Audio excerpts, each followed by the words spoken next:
आप सभी का पाथ फाइंडर्स ब्रेन एकेडमी पे स्वागत है। एक इराक की तरफ से बहुत ही सरप्राइजिंग, यूनिक और क्रेजी सा न्यूज आ रहा है कि इराक में ये कहा गया है कि जब से हसन नसरल्ला जो 27 सितंबर को इजरायली डिफेंस फोर्स के द्वारा मारे गए थे, उसके बाद से इराक में 100 नए नसरल्लाज आ चुके हैं। तो आखिरकार ये कौन है 100 नए नसरल्लाज और इनके आना क्या सिग्निफाई करता है? उसके बाद हम लोग थोड़ा सा हिस्ट्री में बात करेंगे कि नसरल्ला के प्रेडेसेसर कौन थे और कैसे नसरल्ला को मारने से हम बाकी नसरल्लास को नहीं रोक सकते हैं। तीसरी चीज हम लोग बात करेंगे कि इजराइल प्रोबेबली कब रिटेलिएट करने जा रहा है। और चौथी चीज हम लोग बात करेंगे कि इस वॉर का अभी तक, जब इजराइल ने रिटेलिएट नहीं किया है, तब तक इंडिया को कितना बड़ा इंपैक्ट ऑलरेडी झेलने को मिल रहा है। तो इन चारों चीजों को आज के इस हम लोग शॉर्ट एंड क्रिस्प सेशन में बात करेंगे। तो ये न्यूज जो इराकी मीडिया आउटलेट की तरफ से आ रहा है कि 27 सितंबर को जब से हसन नसरल्ला को इजरायली डिफेंस फोर्स ने मारा था, उसके बाद 100 नए नसरल्लाज आए हैं। ये 100 नए नसरल्लाज कौन है? ये वो 100 नए बच्चे हैं जो इराक में पैदा हुए हैं after the passing away of Hasan Nasrallah. इन 100 बच्चों के जो पेरेंट्स हैं, उन्होंने गवर्नमेंट में जो नाम रजिस्ट्री किया है, उन नाम है नसरल्ला के ऊपर। विच मीन्स कि इराक में एक बहुत बड़ा पॉपुलेशन है जो नसरल्ला को रिस्पेक्ट और नसरल्ला का फैन फॉलोइंग। ये इसीलिए है बिकॉज इराक में शिया पॉपुलेशन है और आपको पता है कि हिजबुल्लाह जो है वो भी एक शिया ऑर्गेनाइजेशन है जिसके लीडर थे हसन नसरल्ला। इसीलिए जो शिया मुस्लिम्स की सॉलिडारिटी है वो इस समय हिजबुल्लाह और नसरल्ला के साथ है। इनफैक्ट सारे मुस्लिम्स की या मोस्ट ऑफ द मुस्लिम्स की सॉलिडारिटी है, बट प्राइमरली जो शिया इस्लाम धर्म के लोग हैं उनका ज्यादा अभी यहां पे एक रेसिस्टेंस और प्रोटेस्ट देखने को मिला है। इनफैक्ट इराक जिसमें एक शिया पॉपुलेशन बहुत ज्यादा है, इराक ने तो इनफैक्ट 3 दिन का नेशनल मॉर्निंग भी रखा है in the honour of the martyrdom of Nasrallah's assassination. So Nasrallah का एक वाइड स्प्रेड सपोर्ट देखने को मिल रहा है, not only in Iraq. Iran का तो आपको पता ही, जितने भी ऐसे शिया मेजॉरिटी कंट्रीज हैं, एरियाज है, वहां पे हमें इस चीज तरीके की चीजें देखने की मिल रही है। अगर आपको पता है कि इंडिया में प्राइमरली सुन्नी मुस्लिम के लोग हैं, बट शिया मुस्लिम के लोग इंडिया में बहुत ही कम पाए जाते हैं और वो भी कारगिल में। इसलिए कारगिल वाले रीजन में भी नसरल्ला के अगेंस्ट, उनके नसरल्ला के सपोर्ट में बहुत सारे प्रोटेस्ट देखने को मिले थे।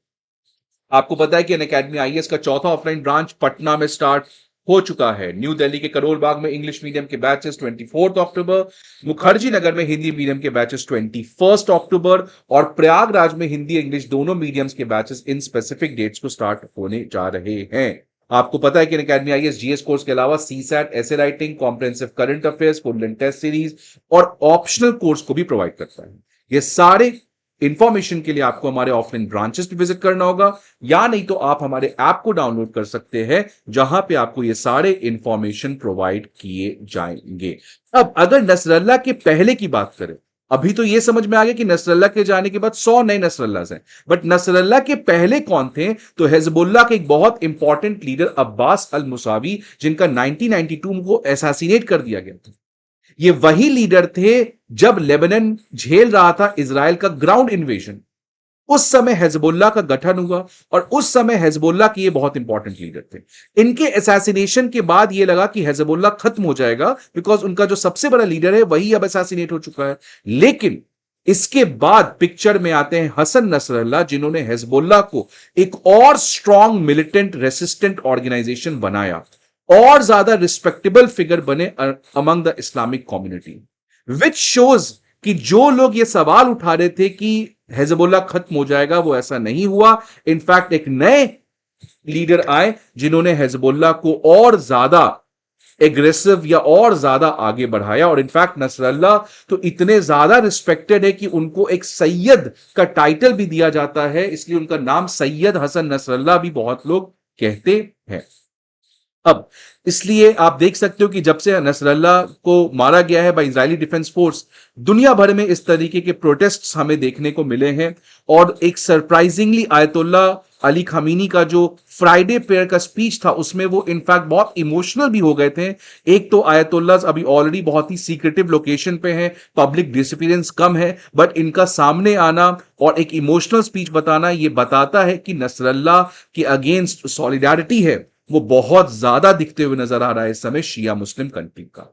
और इसी बीच जब ये सब चीजें चल रहा है तो इजराइल जो है वो लेबनान के ऊपर कंप्लीटली अटैक कर रहा है in order to kill every Hezbollah militant. और दूसरी तरफ से हिजबुल्लाह का भी रिटेलिएशन आया है और as per the report 8 Israeli soldiers अभी तक इस ग्राउंड इन्वेजन के ऑपरेशन में मारे जा चुके हैं। तो एक तरीके से दोनों तरीके से कॉन्स्टेंटली टेंशन का माहौल बना हुआ है। अब बात आती है कि इजराइल जो है वो किस चीज का वेट कर रहा है, इजराइल रिटेलिएट क्यों नहीं कर रहा है, बिकॉज इजराइल तो रिटेलिएट करेगा, वो तो कंप्लीटली श्योर है। तो बहुत लोग का ये कहना है कि इजराइल जो है वो 7 अक्टूबर का वेट कर रहा है, बिकॉज 7 अक्टूबर वही साल है, वही डेट है जो पिछले साल हमास ने जो अटैक किया था इजराइल के ऊपर।